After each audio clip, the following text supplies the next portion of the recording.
I knew she was in trouble before anyone around her did.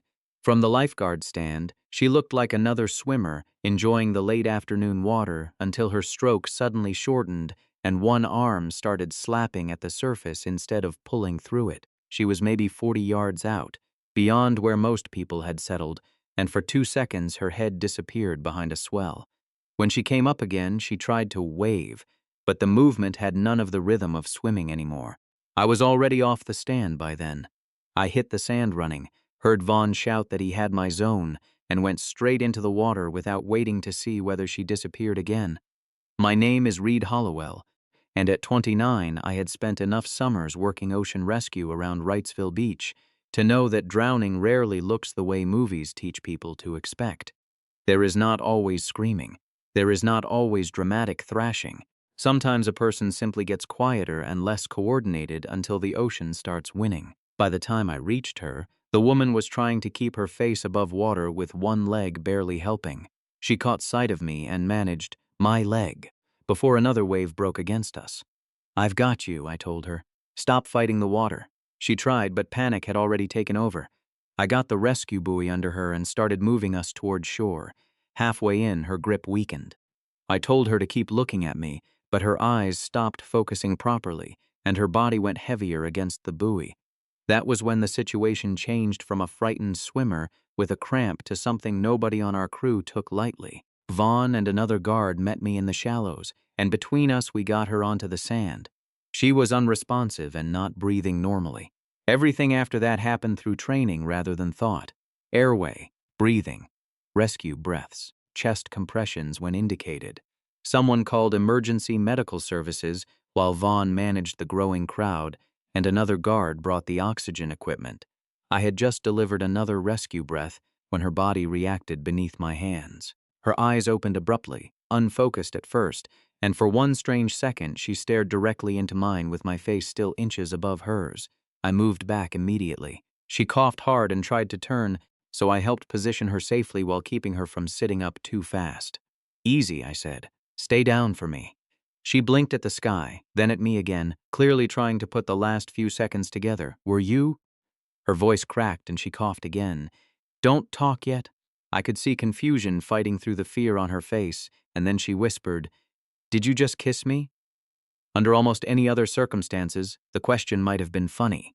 It was not funny while I was still counting her breaths. "No," I said. "You weren't breathing properly. I was helping you breathe." Her eyes widened with immediate embarrassment, which at least told me she was becoming more alert.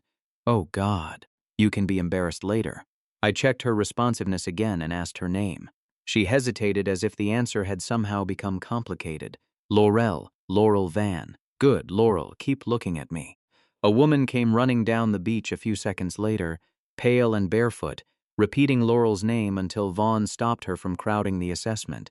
The woman introduced herself as Sabine Keeler, Laurel's friend, and immediately started answering questions about how long they had been at the beach and whether Laurel had any medical conditions she knew about. Laurel kept trying to apologize, which was a surprisingly common reaction from people who had nearly scared 10 years off everyone around them. "I got a cramp," she said between breaths. "I thought I could get back." "You don't need to explain it right now," I told her. She looked at me as if I had personally rejected an argument she had prepared. "I'm a good swimmer. Good swimmers get cramps." That sounds like something you say to stupid tourists. I say much less polite things to stupid tourists.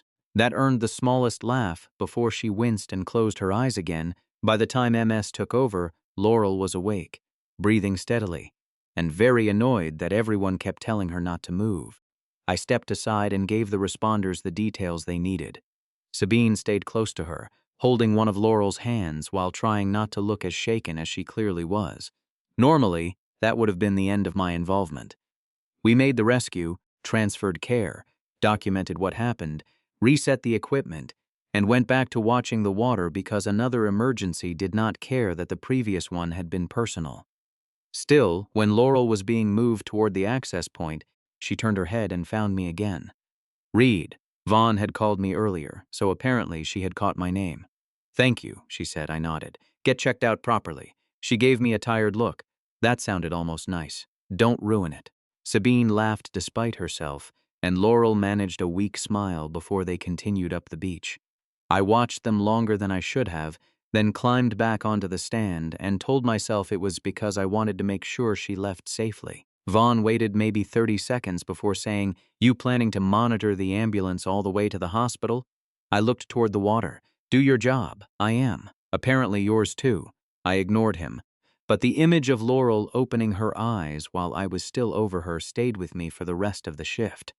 What I did not know was that the rescue had not ended for Laurel when she left the beach. Sabine told me later that the hospital cleared her after observation and gave her the predictable instructions about rest and watching for delayed symptoms. Physically, she recovered quickly. The next evening, though, Laurel walked back down to the shoreline alone while Sabine stayed a few yards behind her. The water barely reached Laurel's ankles before she stopped. A small wave rolled toward her, nothing more threatening than foam sliding over wet sand, and she stepped backward so quickly she nearly tripped. I was finishing paperwork near the lifeguard station when I noticed her. She had no reason to know I was watching, and for several seconds I considered leaving it that way. Laurel stood with both arms folded tightly across herself while the ocean moved in and out a few feet ahead of her. The woman I had pulled from the water the day before was safe now. She was breathing. She did not need rescuing. But the way she stared at the water made one thing obvious. Whatever had happened out there had followed her back to shore. I saw Laurel again the next morning before she saw me. She was sitting on a towel about 30 yards from the water with Sabine beside her, both of them wearing sunglasses and holding iced coffees like they were trying to convince the beach they had come for a normal vacation. Laurel had a swimsuit on under an oversized white shirt, but she had not gone near the shoreline. Every few minutes her attention drifted toward the water, then away again. I stayed on the stand. Walking over would have been easy, but I had no intention of making myself part of whatever she was trying to figure out just because I happened to be the person who had pulled her out. She had survived. My job now was to let her be someone other than the woman I rescued. That plan lasted until Laurel stood, said something to Sabine, and walked directly toward me. She stopped at the bottom of the stand and looked up. "Do lifeguards accept thank you gifts, or is there some anti-bribery policy?" I climbed down. "Depends on the gift." She held up an iced coffee. "Black, no sugar. How do you know how I take coffee?" "I asked your coworker." Vaughn, 20 yards away, suddenly became extremely interested in scanning the horizon. I took the cup. "That feels like a security failure." Laurel smiled. "Good. I was worried almost drowning had ruined my research skills." She was joking, but I could see the hesitation underneath it. Her gaze flicked toward my mouth for half a second before she said, "Also, for the record, waking up during CPR is a terrible way to meet someone." "I've had worse introductions," I said. "You have?" "No." That got a real laugh out of her. She covered her face briefly, then looked at me again. "I still cannot believe I asked if you kissed me. You had just regained consciousness. That is not enough legal protection from embarrassment. You can file an appeal." She narrowed her eyes. "You're funnier than you looked while yelling at me not to move. Most people are." The smile stayed on her face, but she shifted her weight and glanced toward the surf again. That was when I understood the coffee was not the only reason she had come over. "I tried going in this morning," she said. "How far?" "Maybe waist deep." Her expression tightened with irritation at herself. Then a wave hit me and suddenly I couldn't breathe right. Not because there was anything wrong. I just couldn't. I kept my voice neutral. "That can happen after a bad water incident." "I know it can happen. I Googled myself into a psychology degree last night." She looked back at the ocean. "The annoying part is that I know I'm safe. I know the water this morning wasn't even rough. My brain apparently did not attend the meeting." "Your body remembers what happened faster than logic can talk it down. So what do I do with that?" she asked. "Because sitting here staring at it for the rest of the week is going to make me crazy." I told her not to force anything, just to prove she was fine. Start shallow. Stay where she felt in control. Leave before panic made the decision for her. If she wanted to try again, do it with someone she trusted nearby and without treating distance as a score. Laurel listened without interrupting, which I had already learned meant she was taking something seriously. Then she said, "Can you show me?" I looked at her. "Not while I'm working." That wasn't a no. It was a boundary. "Those are different things." I almost smiled. You enjoy technical distinctions? Only when they help me. She tilted her head. When are you off? There was enough intention in the question that pretending not to hear it would have been dishonest. I still chose the safest interpretation. 5. Laurel nodded slowly. Good to know. That's all you're getting. Very mysterious. Very employed. She stepped back, then paused. Reid, yeah? Her expression softened. Seriously, thank you, for yesterday. I nodded once. You're welcome. She held my gaze for another second before turning back toward Sabine. I watched her walk away, then immediately caught myself doing it and returned to the stand. Vaughn waited until Laurel was well out of earshot. Black coffee, he said. Shut up. She asked me 3 questions before settling on your coffee order. You gave personal information to a civilian. Your coffee preference is not classified. He leaned against the rail below me. Vaughn had been doing ocean rescue longer than I had and had seen enough strange reactions after rescues to recognize where my mind was going before I admitted it. Just remember, he said, quieter now, people attach weird feelings to the person who pulls them out. Relief, gratitude, adrenaline. Sometimes all 3 look a lot like attraction for a few days. I kept scanning the water. I know you know. That's why I'm saying it once. The problem was that I had already thought the same thing. Laurel was attractive. That had become obvious the moment the emergency stopped being an emergency, and I had enough attention left to notice. She was also funny, stubborn, and apparently willing to interrogate coworkers for beverage intelligence. None of that changed the circumstances of how we had met. I did not want to be the guy who turned saving someone into an opening. If Laurel decided in a week that the interest she felt had been nothing more than adrenaline attaching itself to the nearest familiar face, I wanted her to be able to make that discovery without having to untangle me from it. At 5:15, I came out of the staff area in a t-shirt and shorts and found Laurel waiting near the public access path. No swimsuit this time, no towel, just denim shorts, sandals, and the same expression she had worn when she asked when I got off work. I stopped a few feet from her. You're persistent. I prefer efficient. And what exactly are you doing here? She pointed toward the row of small restaurants beyond the beach.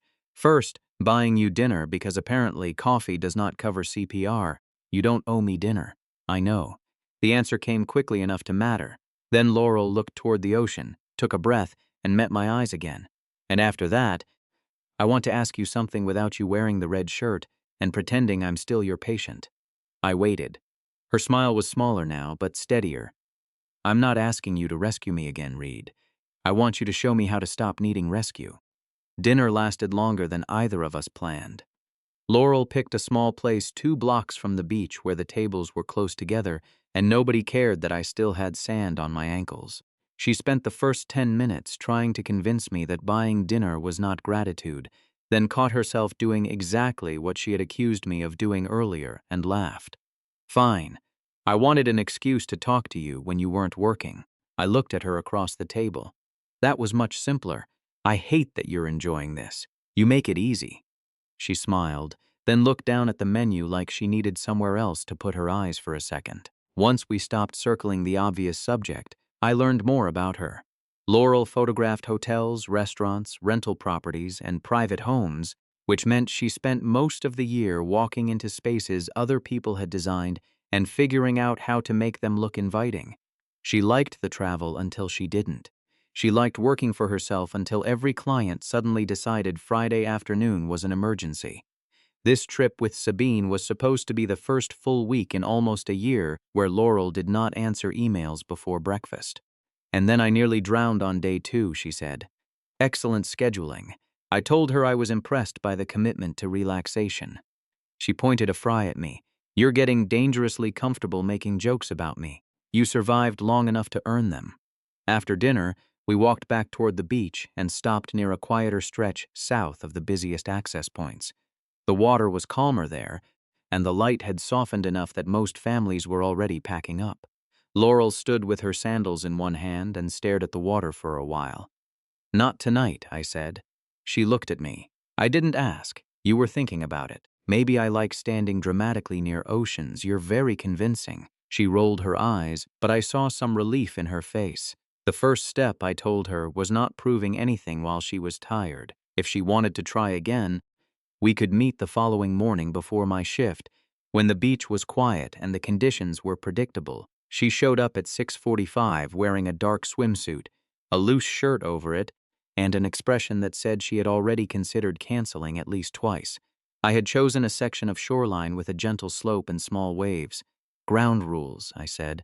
You stop when you want. You go deeper only because you choose to. If you want me closer, say it. If you want out, we walk out. Laurel folded her arms. You make swimming sound like a hostage negotiation. You ask for help. I'm reconsidering. That's allowed too.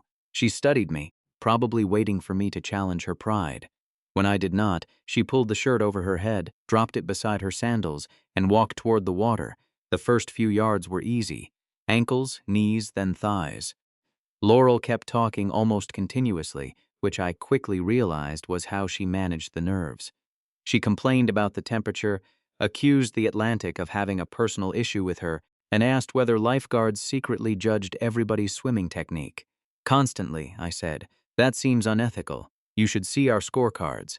I knew it. She smiled, but once the water reached her waist, the joke slowed. Her shoulders rose. Her breathing changed. I stayed several feet away instead of moving closer automatically. Laurel noticed. You're really going to make me ask, aren't you? For what? You know what? I'm not guessing. She stared at me for a second, irritated, then held out one hand. Come closer. I moved within reach, but I still did not touch her. A small swell rolled through and lifted us both slightly. Laurel's hand shot out and closed around my forearm. I felt the grip tighten before I saw the panic in her face. Reid, I'm here. I hate this. Then we can go back. She shook her head immediately. No, give me a second. That was the moment I stopped thinking of her as someone I needed to lead out of trouble. Laurel shut her eyes, took one breath that was too fast, then another that was better. I told her to feel the sand under her feet and look at the horizon instead of watching each wave arrive. She opened her eyes and kept her grip on me until another swell passed. Still want out? I asked. She swallowed. Not yet. I stayed where I was. I did not tell her she was brave, and I did not promise nothing bad could happen. I just gave her enough quiet to decide what she wanted next. Laurel released my arm first. That mattered. She took 2 steps toward shore, stopped, then looked back toward the deeper water. I could see the argument happening on her face. Don't turn it into a test, I said. Easy for you to say. Correct. You're unbelievably annoying when you're calm. Occupational advantage. She laughed under her breath, then took one more step toward the water instead of away from it. We stayed there another 5 minutes. She never went much deeper, but by the time she finally turned back, she did it because she had chosen to stop, not because panic had thrown her out. On the beach, Laurel dropped onto her towel and stared at the water with obvious frustration. That was pathetic. I sat beside her. No, I got maybe chest deep. Yesterday you couldn't stand in water above your waist. That doesn't make today impressive. I looked at her. You asked for help getting control back. You had control. You got scared, stayed long enough to make your own decision, and walked out because you wanted to. That's the whole point. She was quiet for a moment. You really don't do inspirational speeches, do you? I charge extra. She laughed and leaned back on both hands. We got coffee after that. Mostly because Laurel declared surviving my teaching methods required caffeine. Without the red rescue shirt, and without the ocean immediately in front of us, the conversation changed. She told me about photographing a luxury hotel where an interior designer had spent 3 days arguing over the position of one chair. I told her about a tourist who once asked whether we could turn the rip currents off before his kids went swimming. Laurel laughed hard enough that the woman at the next table looked over. There you are, she said. What? The guy under all the lifeguard seriousness. He's been here the entire time. No, yesterday you were about 80% emergency instructions. You were unconscious for part of our introduction. She smiled at that, then reached across the table and tapped one finger against the back of my hand. For the record, I'm glad I met this version too. The contact lasted maybe a second, but there was nothing accidental about it. I looked at her hand, then at her. Laurel did not pull away awkwardly or make a joke to soften what she had done. Sabine and I are going to a seafood place tonight, she said. You could come. I knew what she was offering, and I knew there was no ocean involved, no lesson, no reason for her to owe me anything. Still, Vaughn's warning was sitting somewhere in the back of my head. I've got plans, I said, which was technically true if doing laundry and going to bed early counted. Laurel held my gaze for a beat, then nodded. Okay. She did not ask what the plans were or try to convince me. That bothered me more than I expected. She finished her coffee, stood, and said she would see me around. The rest of the day passed normally, but that evening she did not text. The next morning she did not come looking for me either. I spotted her with Sabine near the quieter section of beach where we had practiced. Laurel walked into the water on her own, stopped when it reached her waist, breathed through whatever happened inside her, and then went a few steps farther. I watched from the stand until she turned back toward shore, smiling at something. Sabine shouted from the sand. Relief came first. Then something much less professional followed it.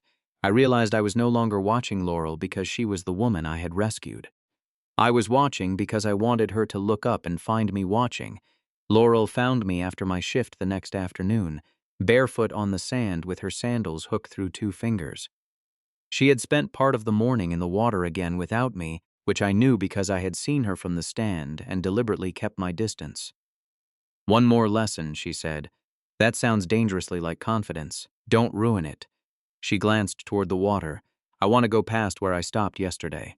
I started to answer, but she pointed at me first. And before you put on the serious face, I have one condition. You don't treat me like an emergency unless I actually become one. I don't treat you like an emergency. Laurel gave me a flat look. Reid, you watch me step over wet pavement like you expect the Atlantic to come through the parking lot. That is objectively false. Mostly false. I laughed and looked toward the water. Conditions were calm, the current manageable, and she had already demonstrated that she could recognize panic before it owned her. Fine, I said, but if I tell you we're done, we're done. She held out her hand. Deal. I shook it, and she smiled like she had just negotiated a treaty. We met an hour later, at the same quieter stretch we had used before. Laurel walked into the water ahead of me this time, not because I had told her to, but because she wanted to remove the possibility of hiding behind conversation. I followed several feet away. At knee depth she was fine. At waist depth her shoulders tightened, but she kept moving. When the water reached the point where she had grabbed my arm the day before, she stopped completely. I expected her to turn toward me. Instead, she planted both feet, looked beyond the breaking waves, and breathed until the tension in her hands eased. You okay? I asked. Ask me in 30 seconds. So I did nothing. A swell lifted her slightly and passed. Another followed. Laurel stayed where she was, then took 2 more steps. I could see fear in the way she held herself, but it was no longer making every decision for her. I hate that you're standing there looking smug, she said. I'm not smug. You have a smug posture. That isn't medically recognized. It should be. The joke came out strained, but it came out. When she finally pushed forward and began swimming, I stayed close enough to reach her quickly without making myself part of every stroke. Laurel went maybe 20 yards parallel to shore, turned carefully, and came back. Halfway through the return, she slowed. I watched her breathing change and prepared to move, but she floated for a moment, reset herself, then continued. By the time her feet found the bottom again, she was laughing before she even reached me. I did it. You did. That sounded suspiciously proud. Don't get used to it. She splashed water at me, which I considered proof that the crisis portion of the morning had officially ended. Laurel walked herself back onto the beach, wrapped a towel around her shoulders, and stood facing the water. Her eyes looked brighter than they had after either of the previous attempts. I was scared, she said. I know. Like, really scared. I know that too. She smiled and shook her head. You're terrible at celebratory speeches. You keep expecting a different product from the same manufacturer. She laughed, then stepped closer. Dinner tonight. I looked at her. You and Sabine? Yes, but I'm not asking because Sabine needs company. There was no uncertainty in the way she said it. Laurel was dry, steady, and standing on her own after swimming farther than she had since the accident. No adrenaline from a rescue. No panic tying me to safety in her mind. Still, I hesitated. Her expression changed before I said anything. You're doing it again. Doing what? Deciding what I'm feeling for me. I rubbed the back of my neck. That's not what I'm trying to do. Then what are you trying to do? The question was not playful this time. I told her the truth because anything softer would have sounded worse. I don't know how much of this started because I pulled you out of the water. Laurel stared at me. You think I don't know the difference between being grateful and being attracted to someone? I think what happened was intense. For both of us. Yes. She crossed her arms. And because it was intense, you get to decide anything I feel afterward might not count? That isn't what I said. It's close enough that I'm getting tired of translating. I felt defensive for maybe 3 seconds before I realized why. Laurel had just spent several days proving that she could make decisions while afraid, ask for help without surrendering control, and stop when she wanted to stop. I kept telling myself I respected that. Then, the moment her choice involved me, I treated her judgment like it required professional review. I'm trying not to take advantage of something that started when you were vulnerable, I said. I understand that. Her voice softened, but only slightly. I also understand why my own feelings matter more to me than your theory about them. Laurel looked back toward the ocean. I am grateful you saved me. That part is permanent. But gratitude is not why I like making you laugh when you're trying not to. It's not why I wanted to know what you do when you're not wearing a rescue shirt. It's definitely not why I keep noticing your hands every time you pretend you're only demonstrating something. I blinked. My hands? She gave me a look. Do not make me regret being honest. Despite the tension, I laughed. Laurel did too, but the smile disappeared quickly. I'm leaving tomorrow afternoon, Reid. I'm not asking you for some huge promise. I asked you to dinner. I could have said yes right then. Part of me wanted to. But I had delayed long enough that accepting because I was afraid she would leave angry would have been another version of letting circumstances make the decision. Laurel seemed to understand the hesitation before I did. She pulled her shirt over her swimsuit and picked up her sandals.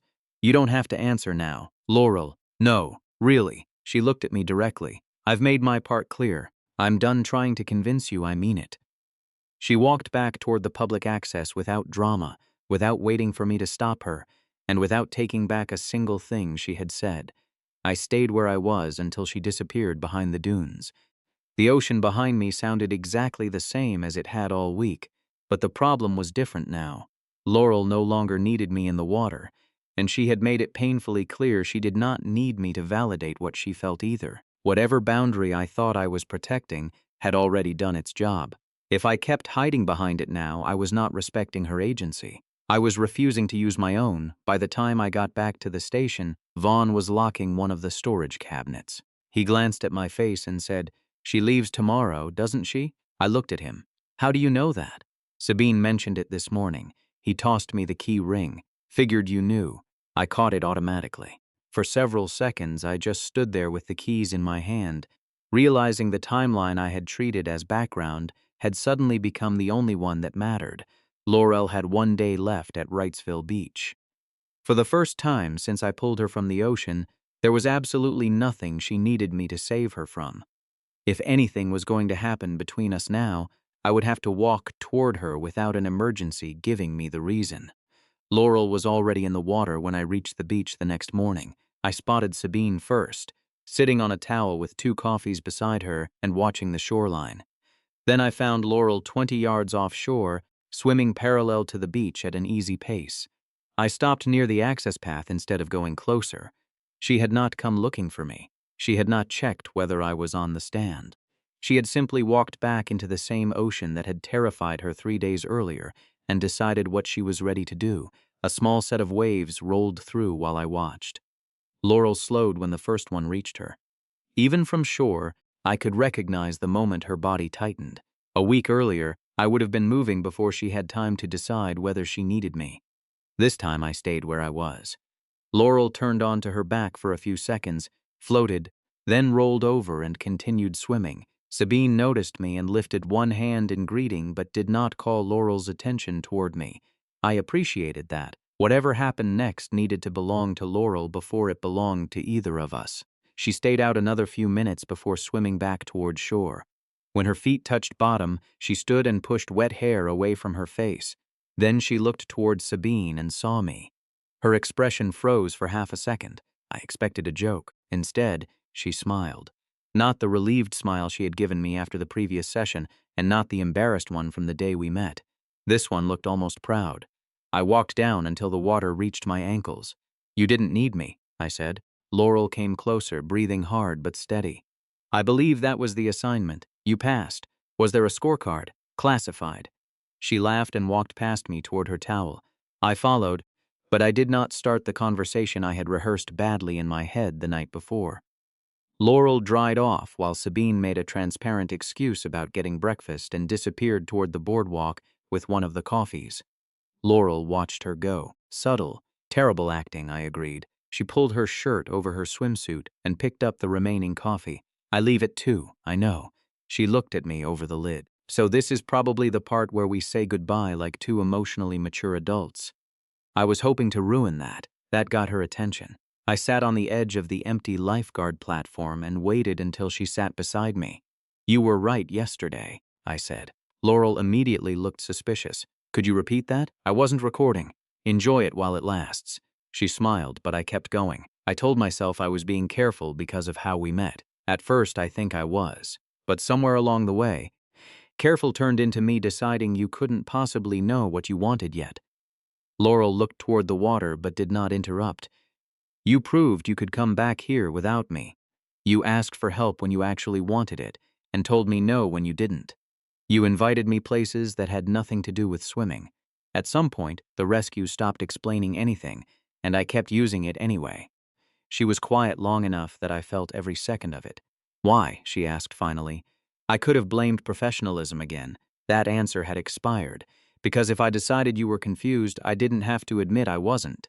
Laurel turned toward me. About me? About whether I was allowed to want something that started in such a strange way. Her expression softened. Reid, you were allowed to want something. You just weren't allowed to decide I owed it to you. I know. And I never acted like I did. I know that too. I looked down at my hands. You leave today. I don't want you to leave with some vague promise that maybe we'll text for a week until this becomes a weird vacation story. Laurel's mouth curved, very romantic. I'm working with limited equipment. Continue. I looked at her again. Come back in 3 weeks. Her eyebrows rose. That specific? I have 4 days off starting September 18th. If you can't come here, I'll drive to you. I don't care which one. The teasing disappeared from her face. You checked your schedule. Last night. Before you knew I was swimming this morning? Yes. For the first time, I watched Laurel lose the argument she had apparently prepared. She looked down at her coffee, then back at me. I live almost 4 hours away. I know. You hate long drives. I dislike inefficient traffic patterns. That is the most Reid answer possible. I'm trying to tell you I'll make the drive. Her smile came back slowly. Okay. Okay meaning? Okay meaning September 18th. I felt something in my chest loosen that had been tight since she walked away from me the day before. Laurel stood and brushed sand from her legs. There's one problem. Of course there is. She stepped between my knees. Our first physical contact was objectively terrible. I looked up at her. You were unconscious. Exactly. Very low participation on my side. I laughed. That was CPR. I'm aware. You've corrected me several times. She rested one hand lightly on my shoulder. There was no fear in her face now, no confusion, and no emergency anywhere around us. I think we need a better first. I stood, leaving enough space between us that she could close it or not. Laurel did. I touched one hand to her waist and asked, still sure? She gave me the same look she had given me every time I questioned her judgment that week. You really enjoy making me repeat myself. Occupational habit. Then yes, Reid. I kissed her. Nothing about it resembled the moment she woke up on the sand. That had been urgency, training, and a body that needed oxygen. This was slow enough for Laurel to smile against my mouth when I hesitated, deliberate enough that neither of us could mistake why it was happening. When we separated, she stayed close and said, better. High praise. Don't get arrogant. You're still under review. September 18th?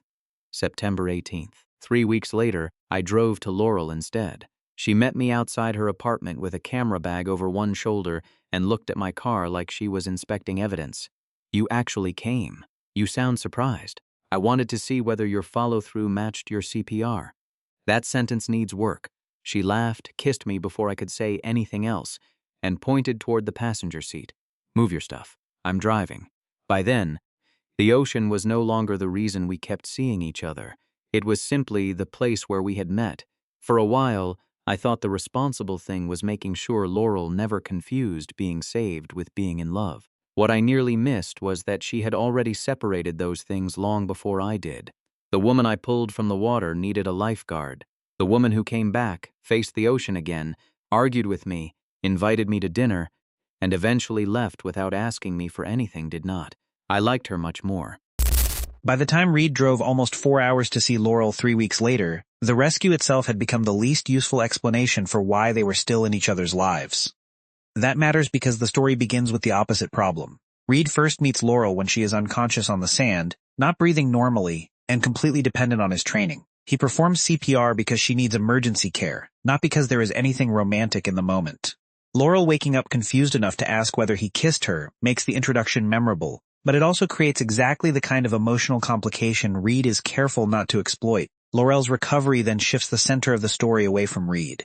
The ocean frightens her after the rescue, and at first, she cannot make her body believe what her mind already knows. Shallow water is not automatically dangerous. Reid helps, but he does it by refusing to turn progress into a performance. He tells her not to measure success by distance, makes her ask when she wants him closer, and lets her decide when to stop.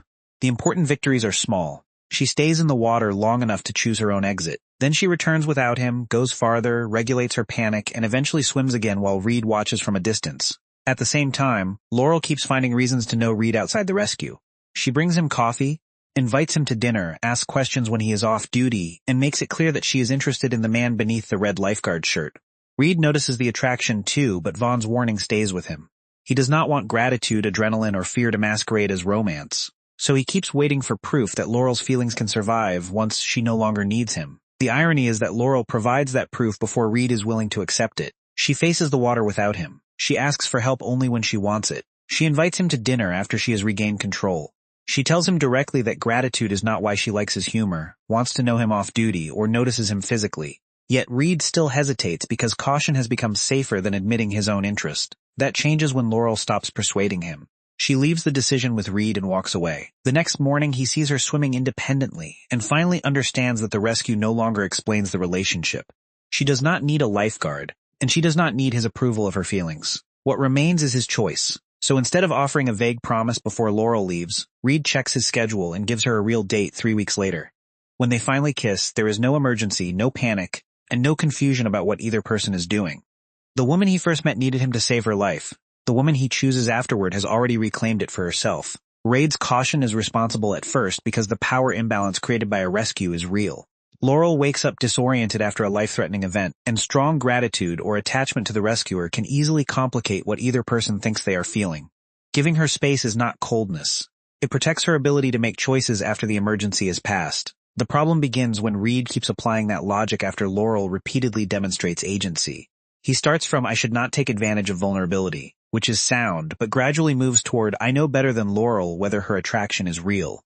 Those are not the same position. One respects her judgment, the other quietly replaces it. Laurel's recovery from the ocean makes that contradiction impossible to ignore. Reid teaches her to ask for help without surrendering control, to stop when she chooses, and to distinguish fear from actual danger. Yet when she applies that same clarity to him, he initially distrusts it. She has to remind him that respecting her autonomy includes allowing her to understand her own feelings. That is why her decision to stop convincing him is so important. She does not punish him or demand an answer. She simply makes her position clear and removes herself from the argument. Reid's growth comes when he realizes the boundary has already served its purpose. Continuing to hide behind it would no longer protect Laurel. It would only protect him from having to risk wanting her back. The point I'd put to you is the moment Reid finally admits that caution had turned into him deciding what Laurel could feel. Where do you think that line was crossed? Was he right to wait until she could swim independently again? Or had Laurel already shown enough clarity before then? Share the moment that changed your view of his restraint most, and subscribe for more slow-burn relationship stories built around choices that actually have consequences.